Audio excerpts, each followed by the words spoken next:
Do any key officials at government agencies still have their text message records from January 6th? And leading this hour, despite warnings from U.S. officials about adding to the instability between the U.S. and China, House Speaker Nancy Pelosi is in Taiwan. In the days and hours leading up to her visit, China repeatedly made threats of military repercussions.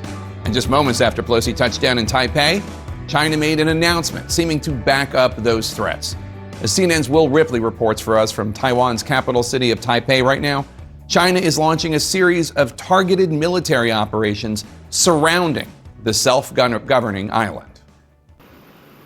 A resounding show of American support for Taiwan in the face of escalating threats from China. U.S. House Speaker Nancy Pelosi landing in Taiwan Tuesday, a display of defiance, ignoring days of perilous warnings from China. Minutes after Pelosi's arrival, China announced a series of targeted military operations in response to the House Speaker's visit. State media publishing a map of the drills, which began during the overnight hours, some just miles from the Taiwanese coast. As Pelosi's convoy arrived at her Taipei hotel, a heavy police presence. Two groups of protesters gathered outside. Some welcomed Pelosi's support for Taiwan. Speaker of House is Nancy Pelosi has been supporting Taiwan for decades, and it's very important for me as a Taiwanese to be here tonight to welcome her. Others accuse her of escalating tensions. Right now, Pelosi and the United States are treating Taiwan as a chess piece. Once she lands in Taiwan, mainland China will retaliate using their own methods. China's foreign ministry spokesman calling Pelosi's stop in Taiwan a serious violation of the One China principle that will have a severe impact on the political foundation of China-U.S. relations. Taiwan says cyber attacks knocked some government websites offline. No immediate claims of responsibility.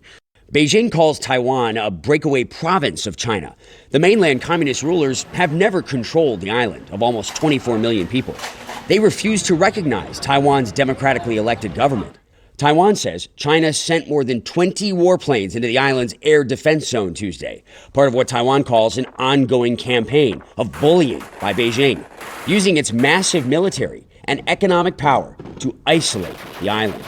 In a Washington Post op-ed published shortly after her arrival in Taipei, Pelosi writes, "In the face of the Chinese Communist Party's accelerating aggression, our congressional delegation's visit should be seen as an unequivocal statement that America stands with Taiwan, our democratic partner, as it defends itself and its freedom."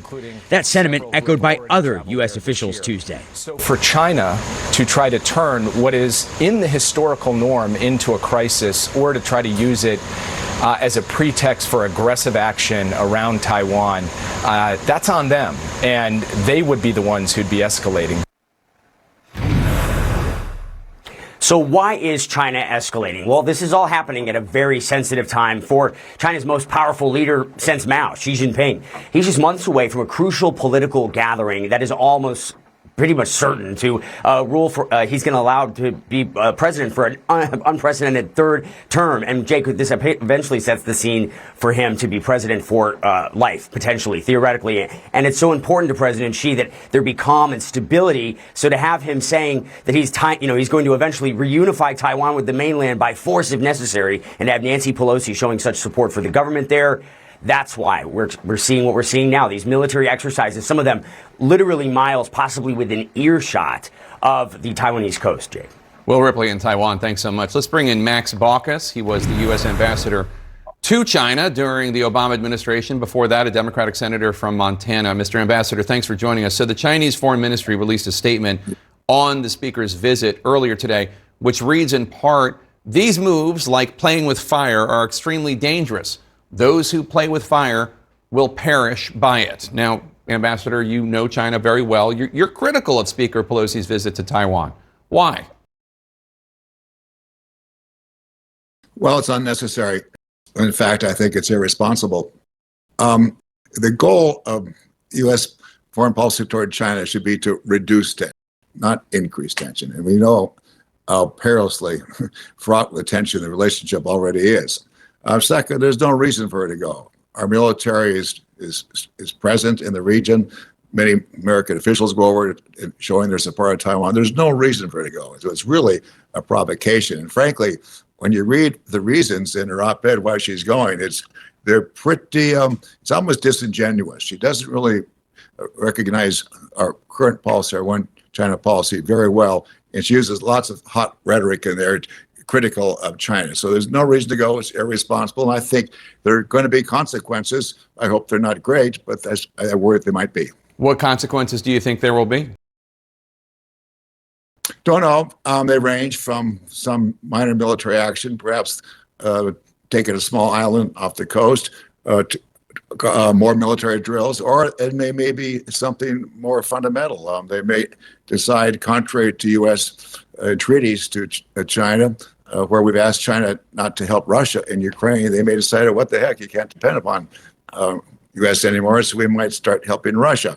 I don't know, but it'll be calculated. It'll probably be something that's pretty strong, but not one that's too strong, because the Chinese like stability. They don't want to rock the boat too much.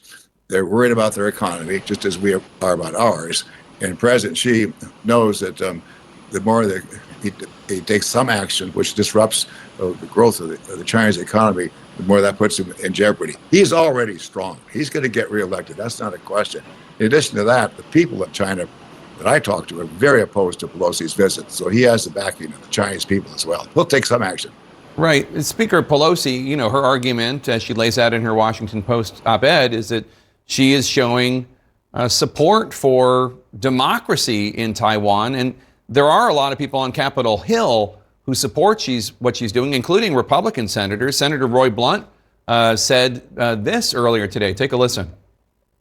I'm about to use 4 words in a row that I haven't used in this way before, and those 4 words are: Speaker Pelosi was right when she decided to include Taiwan on her visit to Asia, or if she'd just been going to Taiwan, that would have been right.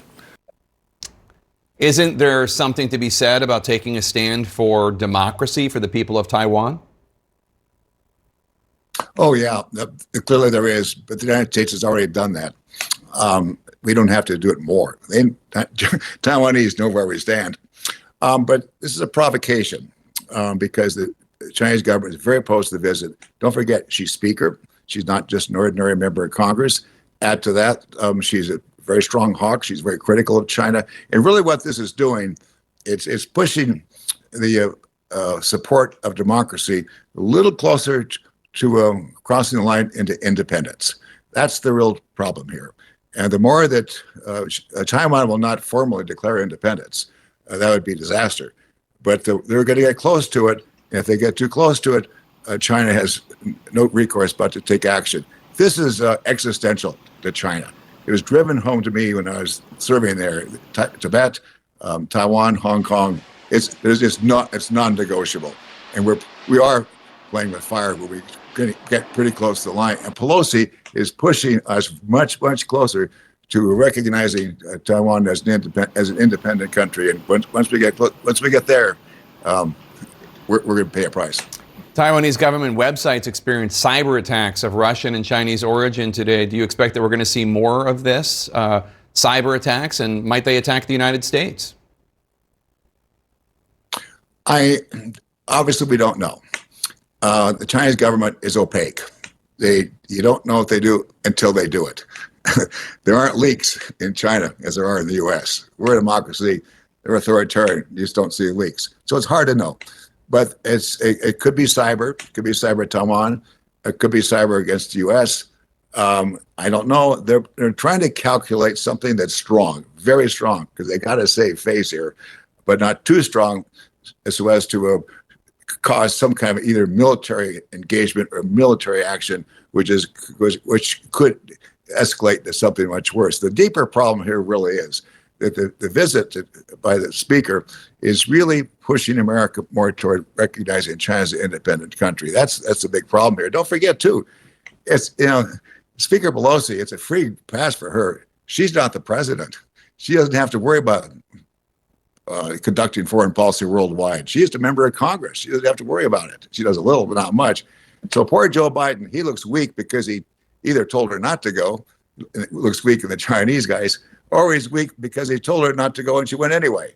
And that makes us look a little bit weak to the Chinese. And I got to tell you, during the time I was serving in Beijing, one thing I really learned, Chinese understand strength better than do people in any other country. And they could smell weakness 100 miles away.